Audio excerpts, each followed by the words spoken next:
Aujourd'hui, mes amis du Dharma coréen, nous avons cette opportunité de parler ensemble, de discuter ensemble. C'est le troisième jour.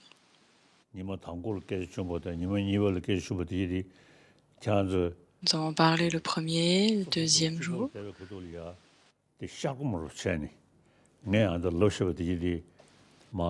Et donc, ce que j'ai mentionné, en fait, jusqu'à présent, réfléchissez un petit peu. Est-ce que vous avez eu le temps de faire comme des méditations un peu panoramiques sur les différentes choses que j'ai présentées, différents points que j'ai mentionnés? Vous pouvez dire lama, le maître. Si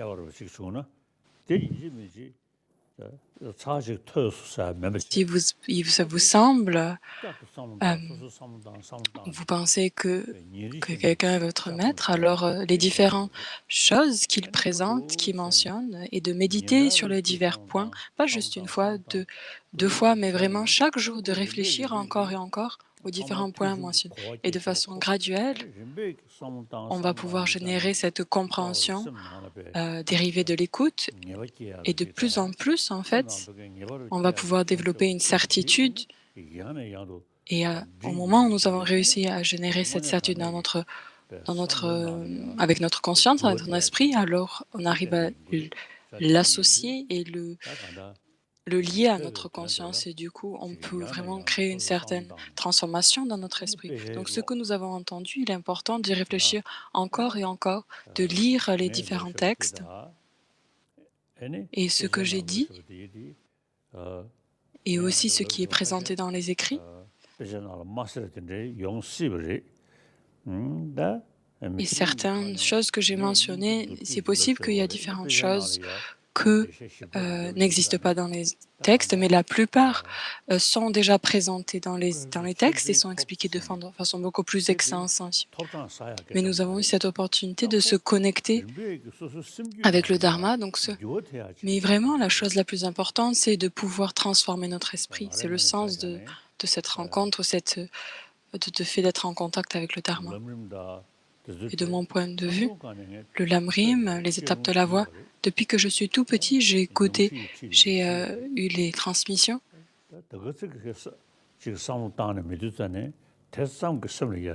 Et aussi, et juste de recevoir une transmission, ça ne suffit pas pour avoir une transformation dans notre esprit, dans mon esprit. Et petit à petit, j'ai réfléchi encore et encore à ces différentes propos, et aussi en l'associant avec différents textes et différentes sources. Et il est certain que dans mon esprit, il y a une transformation, un changement dans mon esprit. Et dès que je me réveille, je me rappelle immédiatement de la vacuité et de la bodhicitta au moment du réveil. Je pense toujours à tant que durera l'espace, tant qu'il y aura des êtres, puissais-je moi aussi demeurer afin d'éliminer la souffrance des autres. Donc pas juste cette vie-ci, mais vraiment juste tant qu'il y aura l'espace, je vais accomplir le bien, de travailler pour le bien, de m'efforcer pour le bien de tous les êtres. Je génère ce courage-là. Aussi, comprenant que tout est une production indépendante, tout comme est mentionné par Nagarjuna, ce qui est une production indépendante, ceci est expliqué comme étant la vacuité. Ceci est une désignation indépendante, ceci est la voie du milieu. Et les explications de Chandakirti sont aussi très extensives, très profondes. Et aussi associées avec ces 4 conséquences absurdes.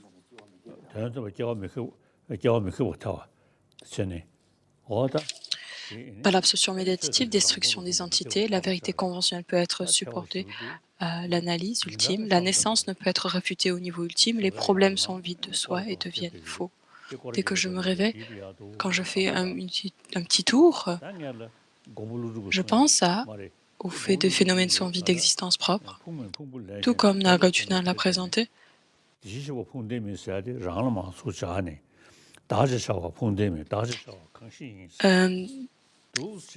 Il n'est pas un avec les agrégats, il n'est pas autre que les agrégats. Donc, au lieu de l'appliquer à il qui est associé au Bhagavan, on peut aussi l'appliquer au je.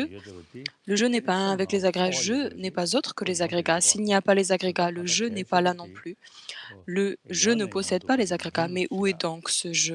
De penser encore et encore et de mélanger en fait ces idées avec notre continuum mental afin de pouvoir avoir une certaine transformation. Et tout comme c'est présenté dans le sutra du cœur, Tayata Gate Gate, Paragate Parasam Gate, de façon graduelle, en fait, on peut générer dans notre continuum mental une telle expérience qui devient de plus en plus forte.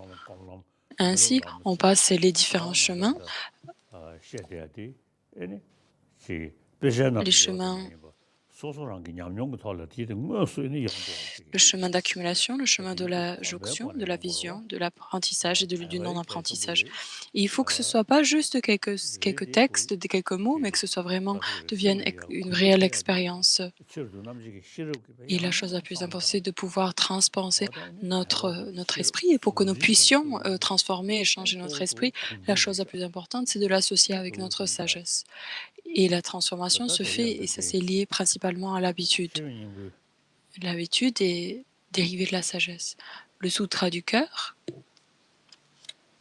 que nous allons regarder la fin aujourd'hui.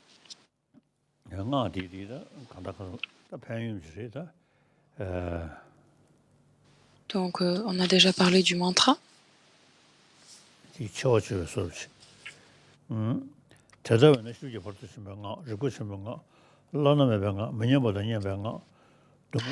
C'est pourquoi le mantra de la connaissance transcendante, le mantra de la grande intelligence, le mantra insurpassable, le mantra sans égal, le mantra qui soulage totalement toutes les souffrances ne ment pas. Si on réfléchit directement, il y a quelque chose qui peut modifier et changer notre esprit, et par cette telle condition, la nature, naturellement, que l'on voit des différents enfants, des formes,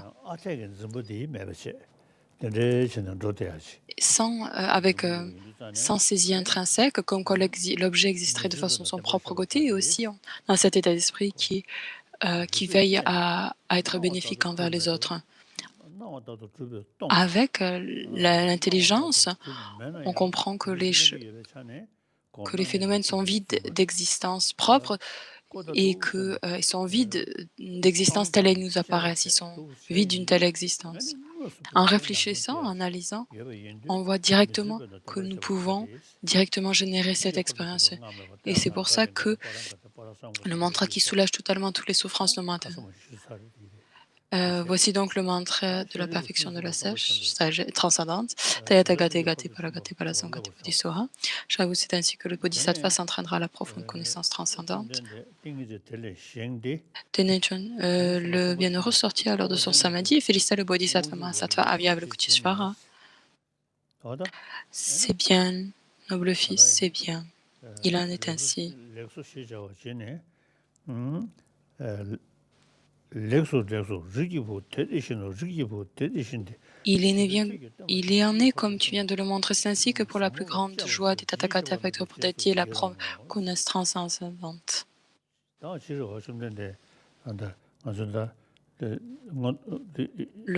Bhagavan aussi, c'est aussi présenté dans l'ornement de réalisation.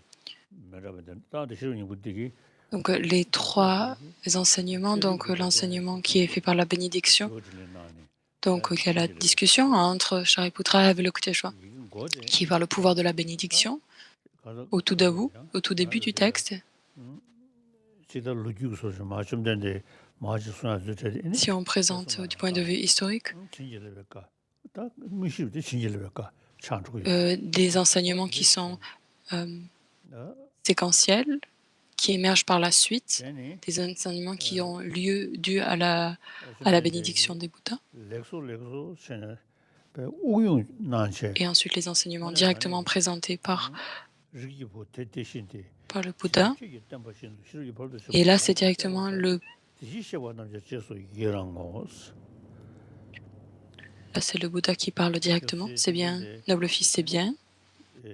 Et donc, N'est-ce pas extraordinaire? Donc lorsque Shariputra et Avalokiteshvara ont cette discussion,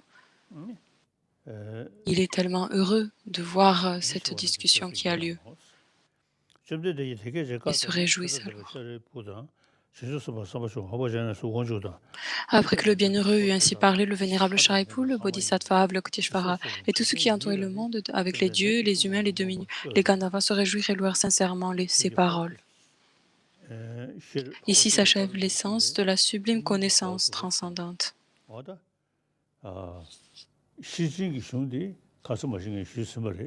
Les enseignements de Prajnaparamita, comme je vous ai déjà dit, c'est nous avons tout d'abord la première tournée de la roue du Dharma, qui est associée aux 4 vérités.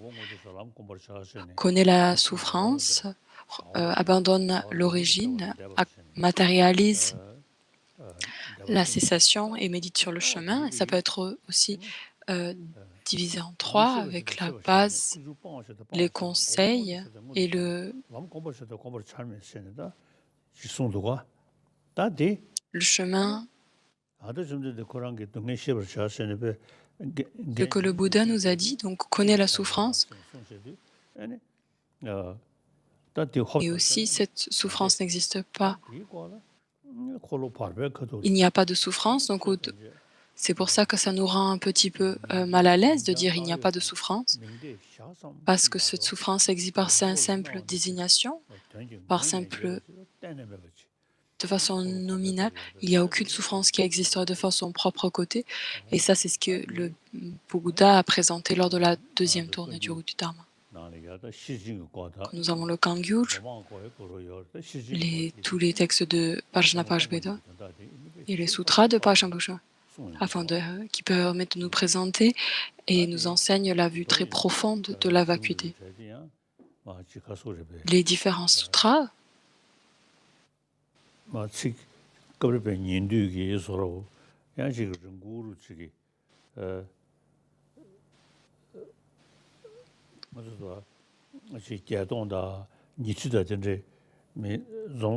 nous avons les 8000, et si on peut lire, si on a du temps, en fait, on peut lire les versions plus extensives, mais vraiment, la conclusion, en fait, l'essence de tous ces sutras, ça va être la présentation de Nagarjuna, donc ces 6 traités qu'il a composés avec la sagesse fondamentale. Le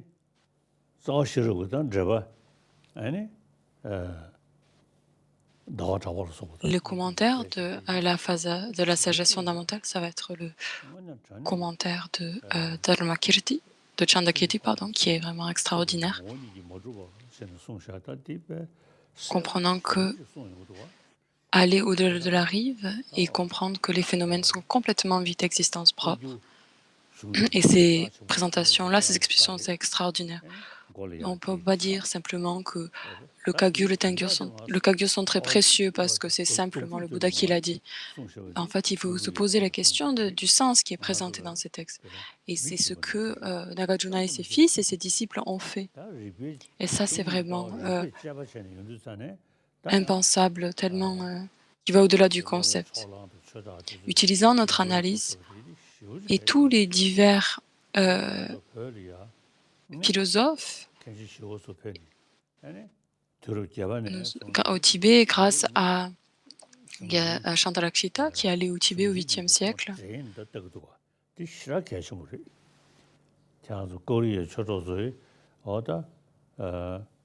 ils ont présenté les enseignements en utilisant le raisonnement logique. Et ça, c'est très important pour vous, mes amis du Dharma coréen, d'étudier les textes, mais de l'utiliser et de le prendre sur le chemin de la logique. Et c'est pour ça que, à la suite d'une telle approche, on a des textes tels Chandakirti. Et ces textes-là sont vraiment essentiels à étudier.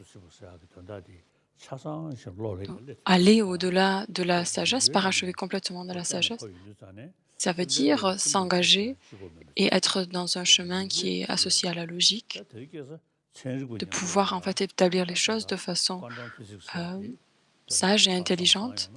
Et actuellement, la physique quantique C'est pareil, il nous présente qu'il n'y a rien qui peut être existé de son propre côté.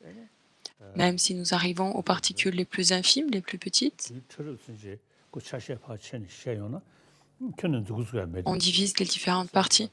Et il n'y a rien que l'on puisse désigner et pointer du doigt comme étant ceci ou cela. Et ça, c'est très clair dans leur recherche. Aujourd'hui, ce qui est présenté dans les sciences, il peut être associé ainsi. Et en posant différentes questions, en particulier si on l'associe à la psychologie, ensuite, à la fin, de comprendre la différente psychologie, ils peuvent apprendre beaucoup de choses grâce aux présentations dans les physiques, dans la science bouddhiste. Et aussi, pareil, les présentations dans la physique quantique peuvent être associées avec la voie du milieu. Et ça, c'est très excellent. Elle nous aide en fait à comprendre la présentation des Madhyamaka. Et vous, mes amis du Dharma coréen, donc tous ces différents textes, ne vous devez pas juste rester, avoir confiance, avoir une foi dans ces textes. Vraiment, engagez-vous dans une analyse de ces textes. Ainsi, si vous pouvez faire ça, Tayata Gate Gate Paragate Parasamgate Bodhisoha, notre esprit qui est actuellement sous l'emprise des émotions perturbatrices, d'une façon très manifeste, très forte, de façon graduelle,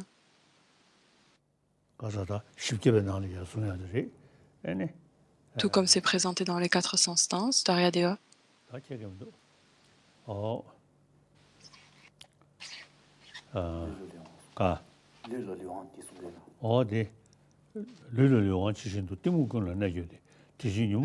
Tout comme la conscience, la sensation, la conscience physique du toucher, le contact imbibe tout notre corps, notre ignorance en fait imbibe toutes les autres émotions perturbatrices.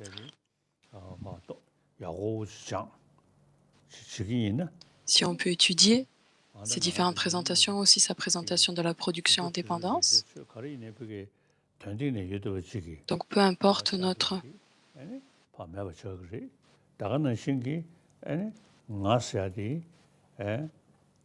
ce jeu qui existe en simple désignation en relation aux agrégats, si on arrive à avoir une telle apparence, la nécessité d'avoir une telle vue, parce que toutes les apparences qui se présentent à nous comme ayant une existence intrinsèque, et d'avoir une telle compréhension, ça nuit en fait, ça contre en fait cette perception que nous avons comme quoi les choses existent de façon propre. Et tout comme Chenrezig, et ça c'est le conseil principal, et principalement d'avoir ce bon cœur, mais principalement associant avec la vue de la vacuité et l'esprit d'éveil de la bodhicitta. Si on arrive à réfléchir ainsi,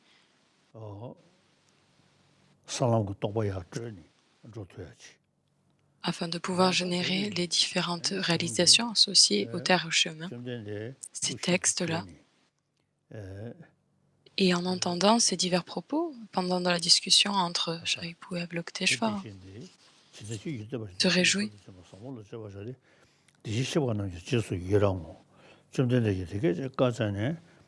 Après le Piccolo Bienheureux eut ainsi parlé, le vénérable Shariputra, le Bodhisattva Avalokiteshvara, tout ce qui entourait le monde avec les dieux, les humains, les demi-dieux et les Gandharvas, se réjouirent et louèrent sincèrement ces paroles. Ici s'achève l'essence de la sublime connaissance transcendante.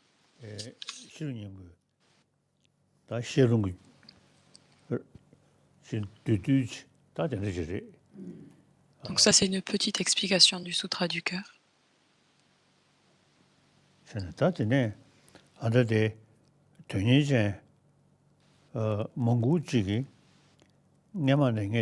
Ensuite, beaucoup de personnes, ils m'ont fait la requête. Donc j'ai écrit, et il y a une pratique de la cyberréalité de d'Avalokiteshvara. Ils m'ont fait la requête de donner la transmission de cette sadhana, le yoga du maître et de l'indissociable d'Avalokiteshvara. Donc je vais faire vous donner ce long. Le yoga du maître indissociable d'Avalokiteshvara, courte pratique, pas composée par sa sainteté le 14e Dalai Lama. Namo Arya Lokeshvara, hommage au sublime Lokeshvara. Avant de s'engager dans la pratique du yoga du maître indissociable, Avalokiteshvara, prenez refuge et produisent l'esprit d'éveil.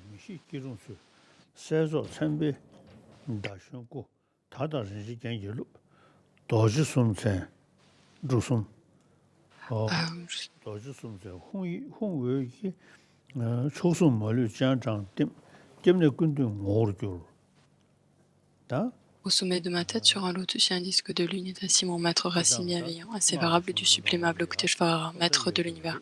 Donc ce qui est présenté d'habitude dans les enseignements tantriques, de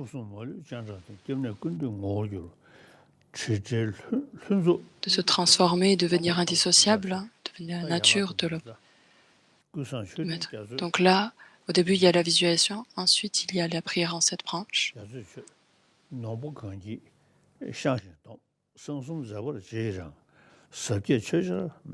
Avec ce, je me présente devant le maître déité, trésor d'accomplissement, immaculé, spontanément parfait.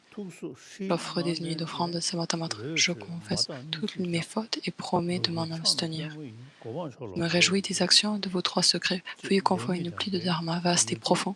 Je vous prie de me refaire pendant des centaines d'ères à venir. Je dédie mes collections de veille suprême, la sèverie à votre cœur unique et lentement émane la lumière purifiant le monde et ses habitants. Tous les êtres sont établis dans l'état suprême de Padmapani. Faites cette visualisation, réalisant le mantra Om Mani Padme Hum aussi longtemps que possible. Vénérable Avalokiteshvara, je ne peux pas m'en remettre à personne que d'autre que vous.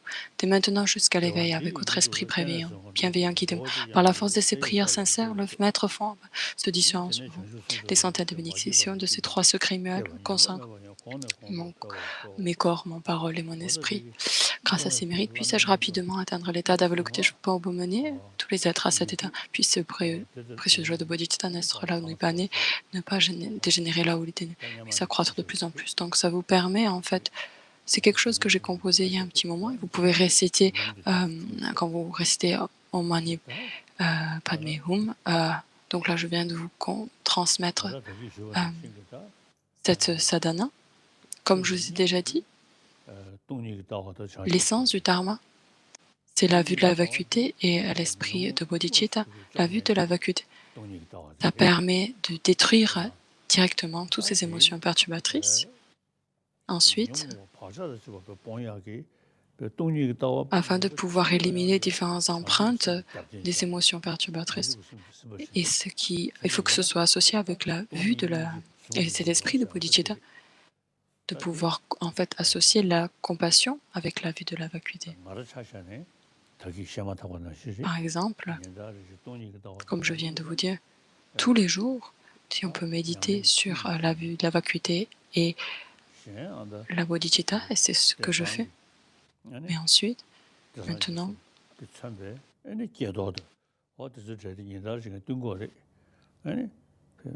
donc il y a différentes pratiques aussi que je fais, avec différentes visualisations, mais en fait,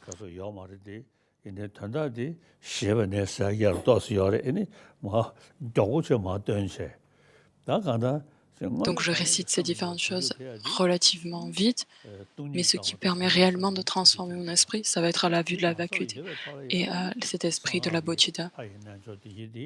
Et donc toutes les différentes visualisations de la vacuité, en fait on fait ces différentes visualisations, mais il faut que ces visualisations viennent en fait de cet espace avec la vue de la vacuité, cet esprit de bodhicitta. Et si on parle en particulier,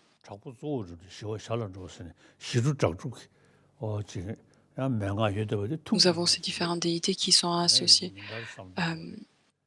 des déités courroucées et celles qui sont paisibles. Il y a différentes déités et explications qui sont communes et d'autres qui sont uniques.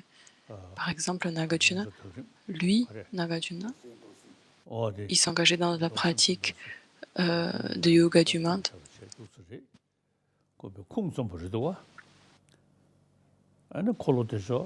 en s'en remettant dans une pratique qui avait une source authentique et ça nous permet de recevoir différentes bénédictions très puissantes par ces diverses pratiques si on s'engage dans de telles activités.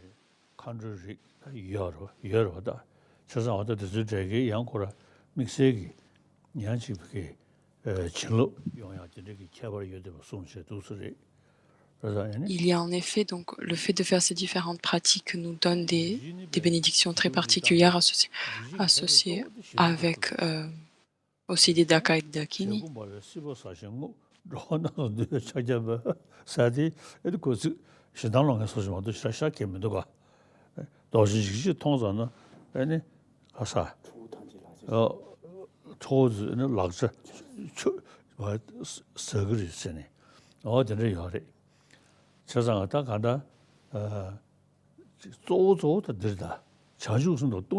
La chose la principale va être la méditation sur la bodhicitta et la vacuité, et ensuite on peut en fait l'associer avec les différentes pratiques de yoga du maître, et là ça devient une pratique réellement excellente.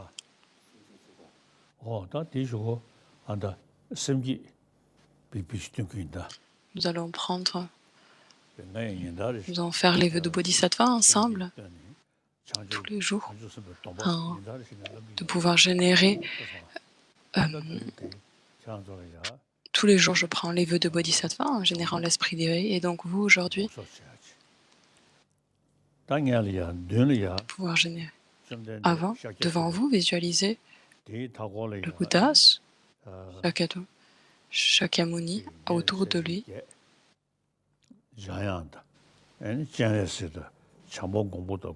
avec Maitreya, Samantabhadra, Manjushri, et aussi autour de donc Nagarjuna, etc. Les 17 pandits, vous pensez qu'ils sont réellement devant vous. Et ensemble, nous allons faire les vœux de bodhisattva. Et comme je vous ai déjà dit, d'être le bon cœur, il y a des bienfaits extraordinaires. Notre état d'esprit devient naturellement calme, et beaucoup de personnes, naturellement, dès que nous les rencontrons, ils vont devenir tranquilles aussi, ça va pacifier notre esprit. Et dans notre monde, il y a beaucoup de personnes, peut-être tous les êtres. Si on arrive à générer un souhait qui est très bénéfique envers tous ces êtres, naturellement,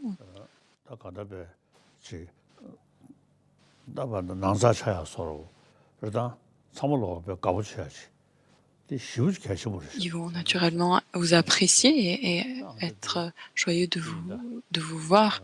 Et ça, c'est le bienfait, en fait, un des bienfaits de pouvoir générer l'esprit de bodhicitta. Donc, visualisez, faites la visualisation devant vous.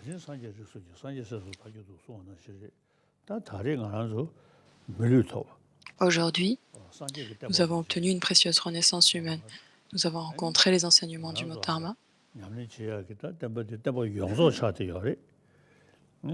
Nous avons en plus rencontré des enseignements qui sont complets. Les enseignements en Pali, ça devient la base des enseignements du Bouddha. En particulier, on l'associe avec la lignée de Nalanda, et nous avons rencontré les enseignements qui sont complets.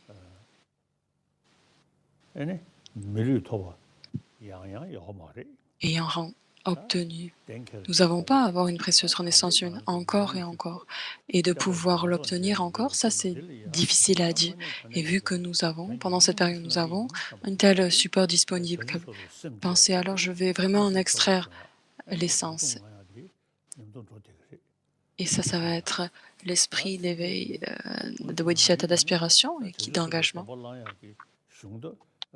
Quand on prend les vœux de Bodhisattva, il y a beaucoup de différents. On va prendre, s'appuyer sur je prends refuge en les 3 jeux, je confesse toutes mes négativités.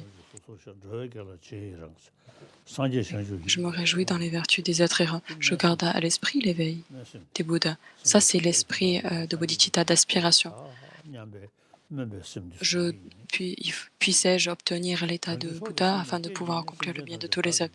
Je prends refuge jusqu'à l'éveil dans le Bouddha, le Dharma et la Sangha afin d'accomplir pleinement mon bienfait et celui des autres. J'enjeûne la bodhicitta.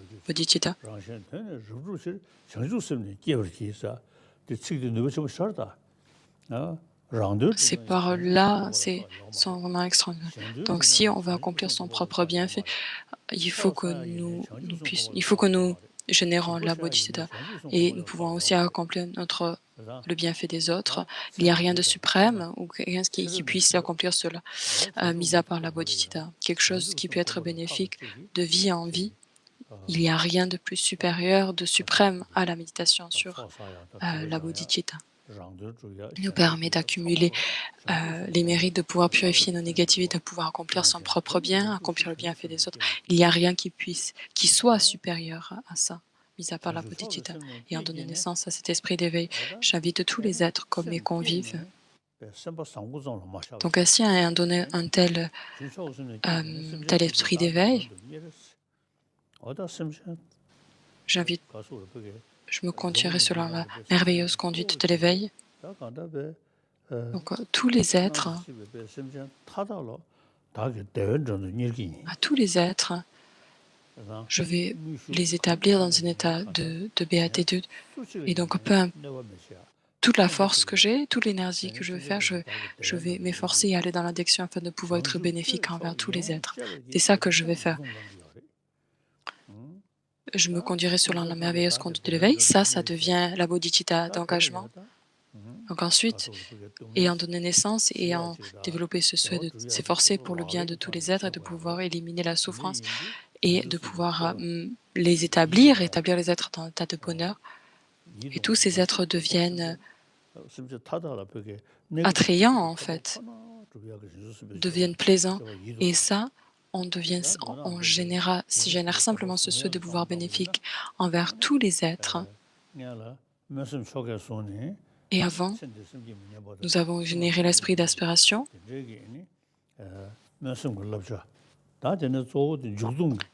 Ça devient le conseil principal. Et la seconde partie, nous avons la bodhicitta d'engagement, où il y a, avec les différents vœux, les 18 principales et les 46 secondaires. Et nous allons rester afin, tant qu'il y aura de l'espace, tant qu'il y aura des êtres, je vais m'efforcer, tous les êtres, et ça c'est mon but ultime en fait, penser ainsi.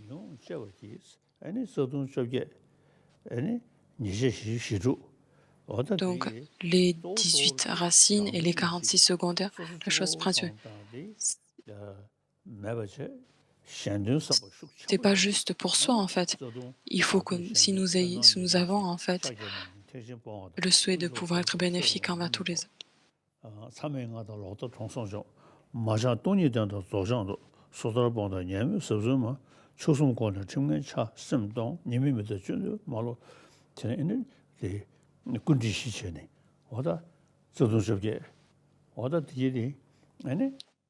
Sa sainteté vient de réciter les différents vœux, les 18 premiers. Et donc, peu importe le texte,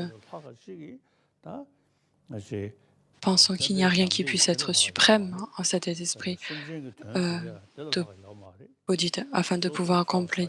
Il n'y a rien qui ne soit mieux en fait pour pouvoir accomplir le bien de tous les êtres. Il n'y a rien qui puisse mieux purifier toutes les négativités.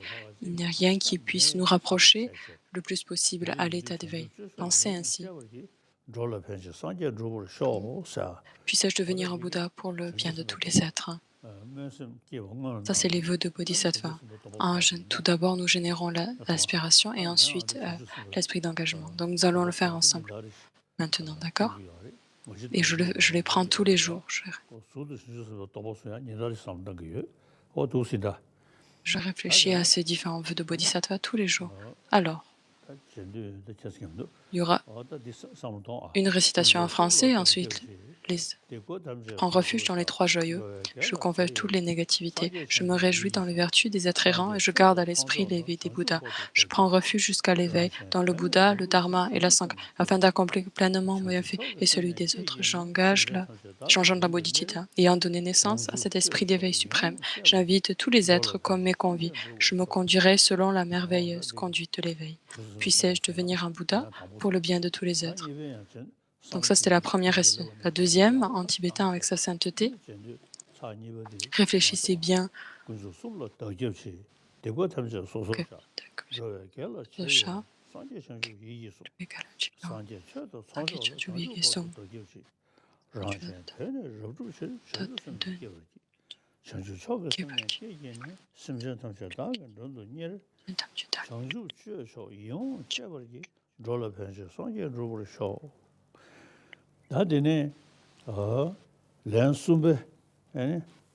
la troisième récitation. Puissais-je être bénéfique envers tous les êtres et penser alors que vous venez de obtenir les vœux de bodhisattva complètement purs dans votre cœur. Donc tous les vœux qui sont dans mon cœur, dans mon esprit, vous les avez obtenus dans votre conscience pensée, vous venez de les obtenir et viennent être générés dans votre cœur.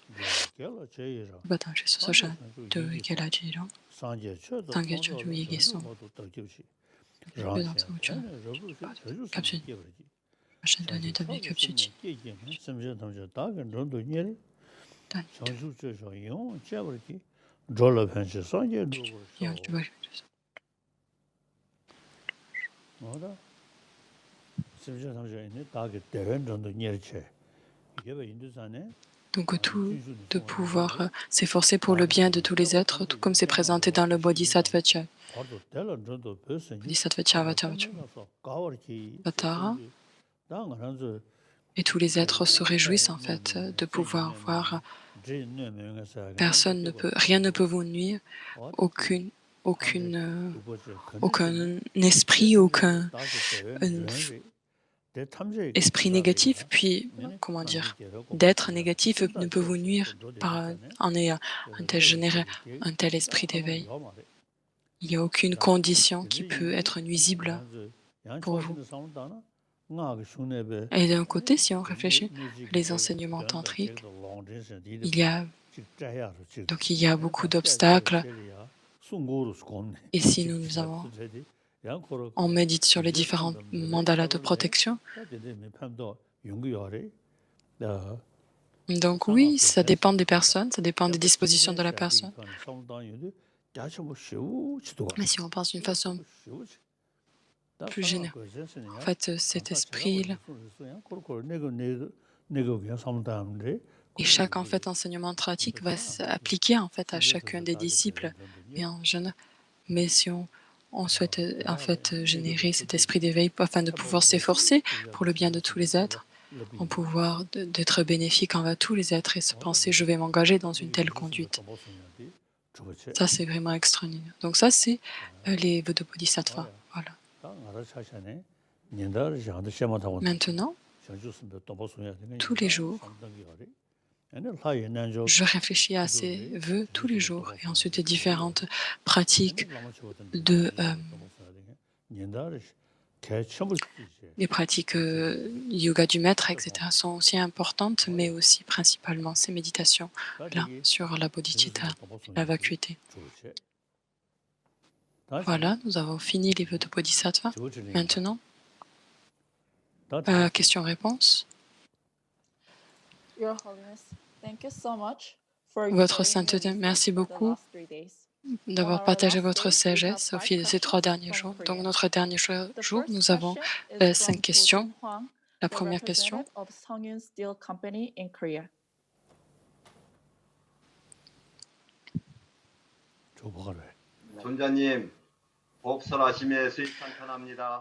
Comment est-ce qu'un débutant peut faire face aux difficultés et à l'obstacle de la technologie dans sa pratique. Par exemple, téléphone portable, l'internet qui devient, un obstacle pour, pratiquer. 다 최근에는 제가 내 당부 벌어 락도 Donc, quelqu'un qui est un 가와는 débutant, 지자되기 다 자저서지 벌써 donc le portable 비디오에서 다 et l'internet. 또 최사디 또 스타야 계시고 Le dharma principalement, 아 donc ce n'est pas 최사서디 juste, 가게 상하게 마도 s'asseoir comme 또 ça, hein. 스타야 가와동야도 Si on réfléchit pas du 야 tout, 벌써 지르고 최사디 아도 donc, 되게 si on est juste en train d'utiliser le téléphone. 동니기도 Mais comme je vous ai déjà dit, la chose principale, c'est la vue de la vacuité, la bodhicitta. 가와다야다 지금 자자도 되게 Donc, on utilise l'internet ou quoi que ce soit. Et si on utilise ces différentes choses afin de pouvoir être bénéfique envers les autres, alors ça devient le dharma, n'est-ce pas? Avec une motivation bénéfique. Donc tout ce qui est internet, portable, etc. Donc notre approche dans notre cœur est bénéfique. Et si on s'assoit et on est en train de réciter des mantras, bon, c'est vrai que si on récite différents mantras et on ne distrait pas des portables et internet, ce n'est pas, c'est un peu difficile, mais c'est pas terrible non plus. Mais si on pouvoir se connecter avec les autres, lier avec les autres et de pouvoir être bénéfique à les autres, de pouvoir accomplir le bien des autres. Et principalement, ce qui est important, c'est notre vue de la vacuité. Si on a pratiqué dans la pratique de la bodhicitta et l'esprit de la vacuité. Et en fait, tout peut être en fait engagé, amené sur le chemin du dharma. Il n'y a aucun défaut en fait vis-à-vis d'internet ou The des next technologies, question is from téléphone Chang portable. Lee, the manager of Mahayana Practice La of question suivante. Korea. 원장님, 안녕하세요. 수행을 함에 있어서 인욕행은 참으로 어려운 것 같습니다. La patience est très difficile à cultiver. Comment pouvons-nous la développer? 수행해야 합니까? 감사합니다. 네. 소고야 네. Méditer sur la patience, donc de réfléchir sur les... Il faut réfléchir en fait aux conséquences négatives de la colère. Quelqu'un qui les considère qu'il n'y a aucun défaut à la colère, on devient complètement en fait proche en fait de notre autochérissement, et du coup dès que quelqu'un nous montre une expression négative, automatiquement on se sent attaqué. Mais par contre, si la pratique de la patience est quelque chose d'essentiel, afin de pouvoir pratiquer la patience, il faut que on a besoin d'un ennemi, de quelqu'un qui nous met en colère, et donc c'est tout ce qui est présenté dans le Bodhisattva Charvatara.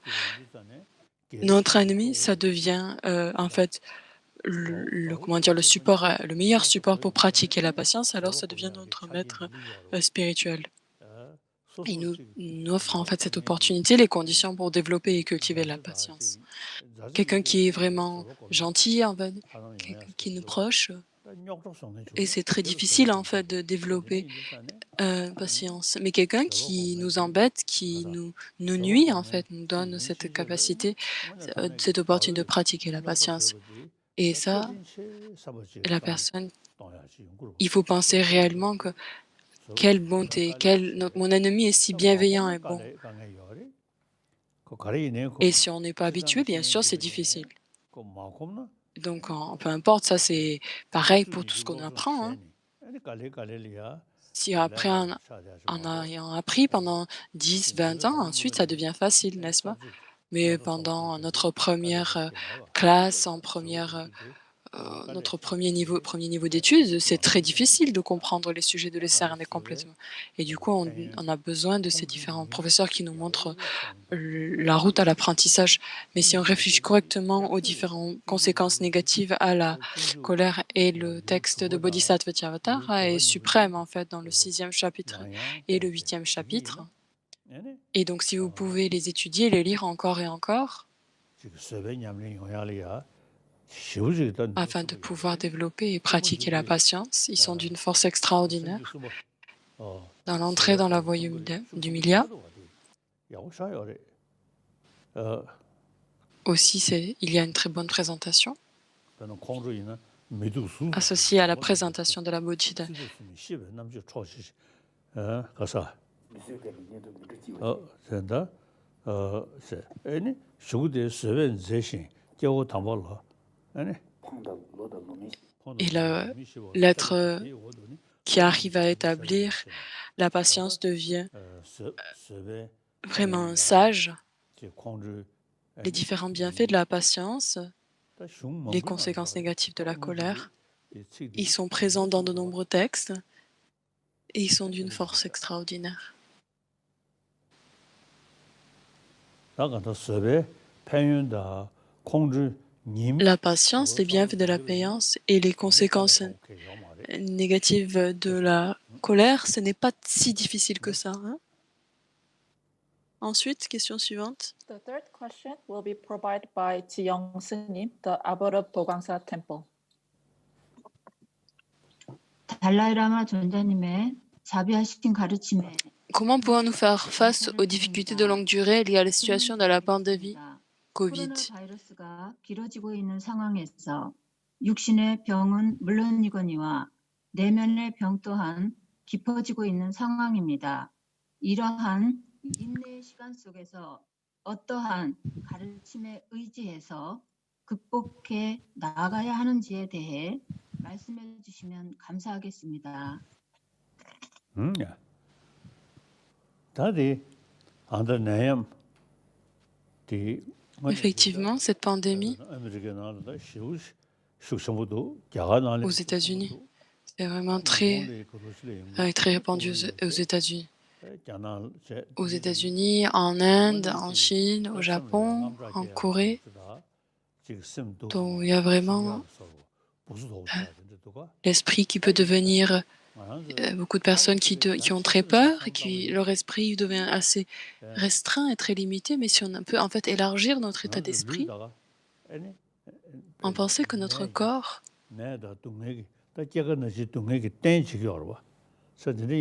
en fait, notre corps est vraiment la base pour pouvoir faire l'expérience des divers types de la souffrance, de la maladie, de la vieillesse et de la mort.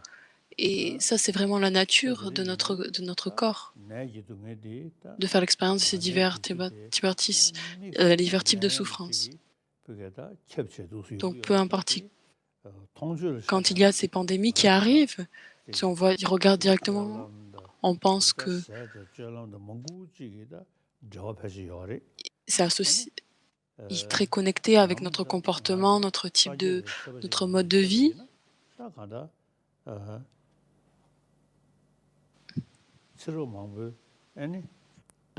Et donc pendant de nombreux siècles, en fait, il y a beaucoup de causes et de conditions se sont réunies qui fait qu'actuellement, maintenant, nous avons cette maladie très particulière qui se présente à nous. Et dans le monde actuellement, donc c'est le résultat d'un karma accumulé.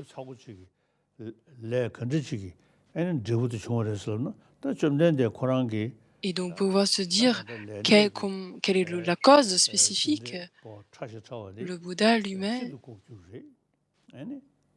c'est un phénomène qui est très caché en fait, qui n'est pas, et c'est simplement la sagesse qui réalise,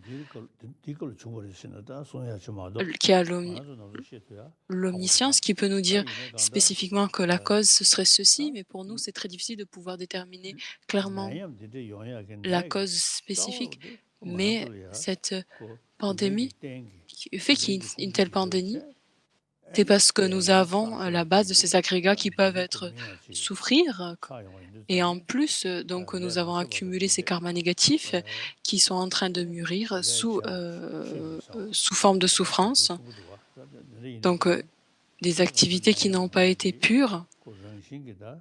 Le fait que nous faisons l'expérience de cette pandémie, donc c'est associé à du karma accumulé pendant de nombreux siècles et associé au karma accumulé dans cette vie-ci, lié à des conditions internes et externes.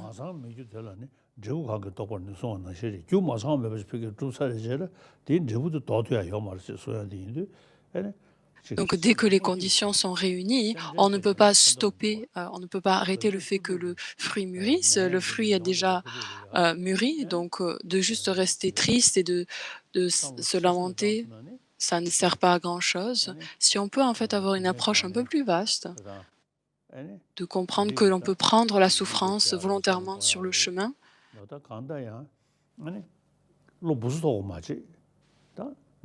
et de ne rester pas vraiment déprimé en fait. S'il y a quelque chose que l'on puisse faire, à quoi bon s'en soucier? S'il n'y a rien que l'on puisse faire, à quoi bon s'en soucier? Donc tout comme c'est présent, c'est dans le Bodhisattva Charvatara. Donc si on réfléchit, est-ce qu'il y a un remède? S'il y a un remède, alors restez tranquille, n'est-ce pas? Cette maladie, il y a les scientifiques et ces médecins, ils travaillent très très dur et je me réjouis, j'en suis très heureux de voir ça.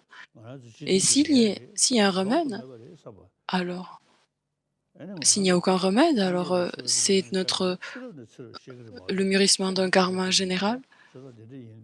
On ne parle pas juste de cette simple vie, c'est de siècles et de siècles de karma accumulé. Et de pouvoir transformer ces conditions nuisibles et difficiles sur notre chemin et l'amener sur notre chemin pour nous orienter vers l'état d'éveil. Next question. La question suivante. The fourth question is from Young-Ok Finlay, the Finance Administrator of Canary Wharf Group in London.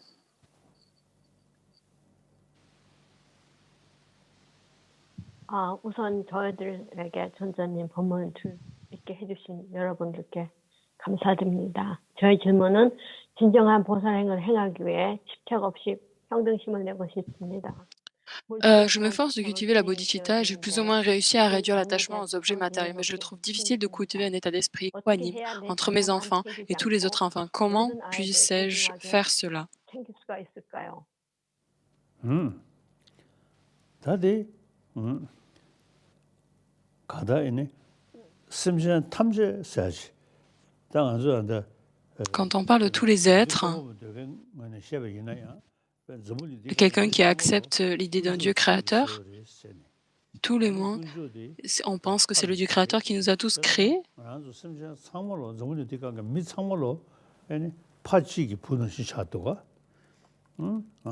Et donc on considère tous les êtres sont alors les enfants de tous les...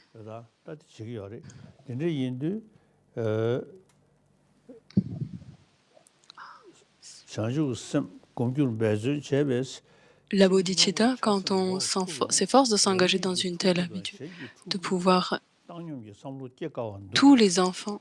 Allez, sa sainteté relie la question. Tout à vous, on ne peut pas faire ça automatiquement, on ne peut pas faire ça. Donc les personnes qui nous sont proches, on a de l'affection.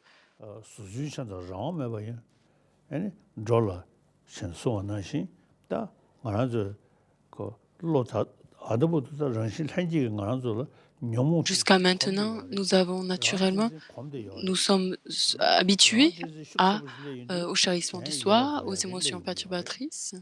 Et donc, naturellement, en fait, on met de côté les autres.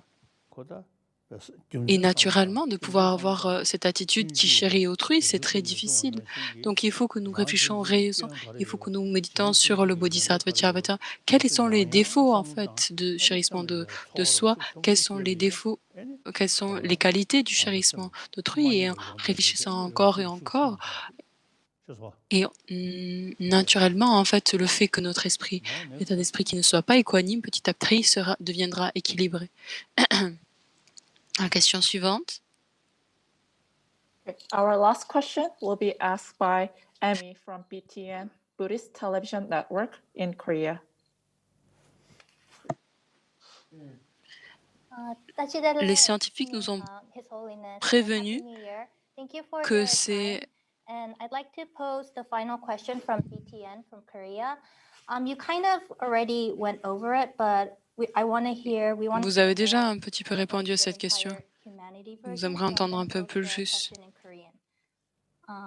인간의 탐욕이 코로나19를 Euh, 불러왔다는 les 과학적인 근거가 scientifiques 있었습니다. nous ont prévenu 앞으로 que 이러한 c'est à cause de 탐욕병은 l'avarice 창궐이나 ou l'avarice qui a 인류가 initié le 극복하지 Covid-19. 않지 않을 Que, 각국에서 quelle est 모든 la meilleure 사람들이 façon de 어떤 vivre dans 상태로 ce monde 살아가는 것이 avec cette 발견됐다고 pandémie 믿습니다. et d'autres désastres naturels que les humains n'ont jamais fait, n'ont jamais enduré auparavant? 가서한테 저기 Cela, international health 디안다 준지되게 송구도가 딱 하다 나염디 donc c'est ce que 그 신지우지에도 송구도가 le fait que nous faisons face à cette pandémie s'est présenté dans les scientifiques, principalement les scientifiques qui s'occupent de la santé. Ils parlent, oui, en effet, de cette avarice. Donc oui, c'est possible. Si on regarde dans les textes,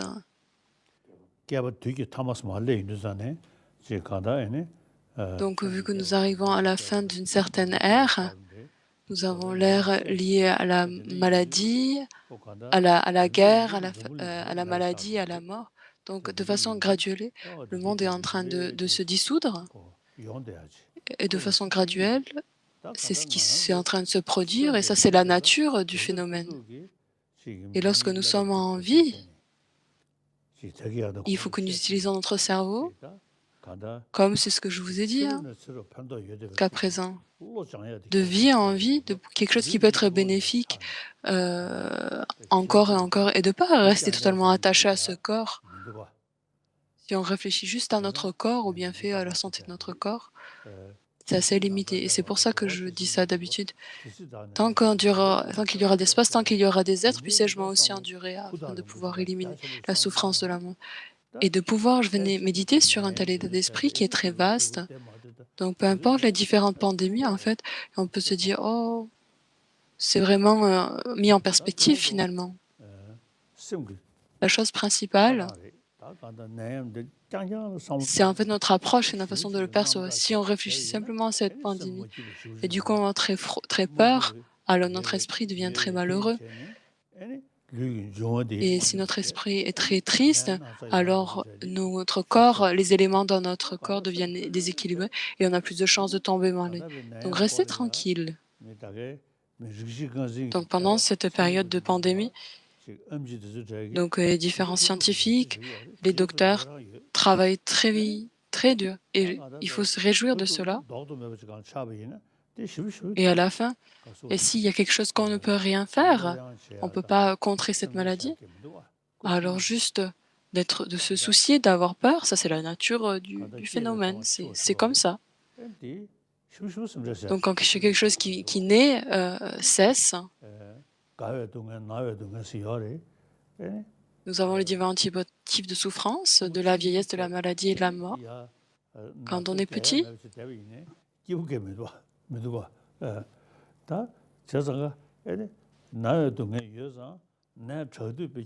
la souffrance de la maladie. Donc quand on...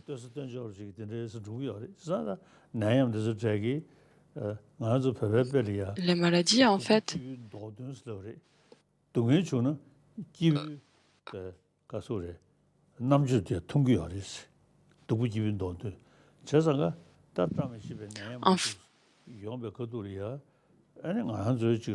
pendant cette période de pandémie, on s'occupe de notre santé, on se soigne du mieux que l'on peut.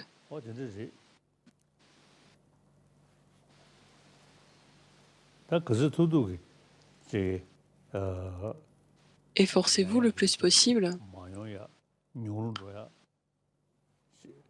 qu'il puisse se réduire, qu'il puisse se pacifier. Aux États-Unis, c'est très fort, très répandu. En Italie aussi, en Inde aussi. Mais en Inde, ils sont en train de dire que c'est en train de s'améliorer petit à petit. Et les docteurs, ils sont vraiment en particulier en train d'étudier le sujet. Et comme je vous ai dit, s'il n'y a aucun remède, alors s'il y a un remède, alors à quoi bon s'en soucier? S'il y a un remède, alors à quoi bon s'en soucier? Donc merci beaucoup.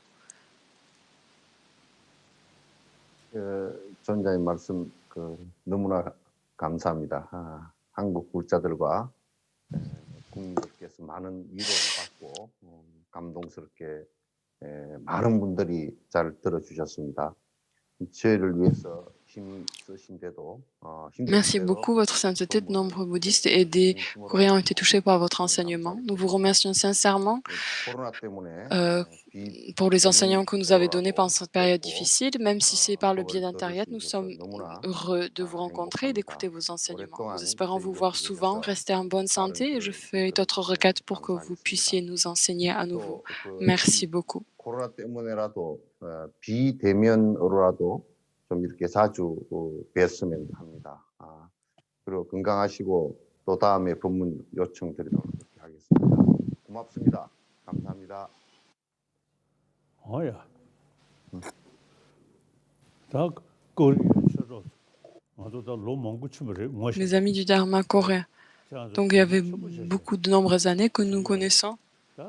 Vraiment, vous vous efforcez au maximum, vous travaillez très dur. Donc pendant cette pandémie, nous ne pouvons pas nous rencontrer.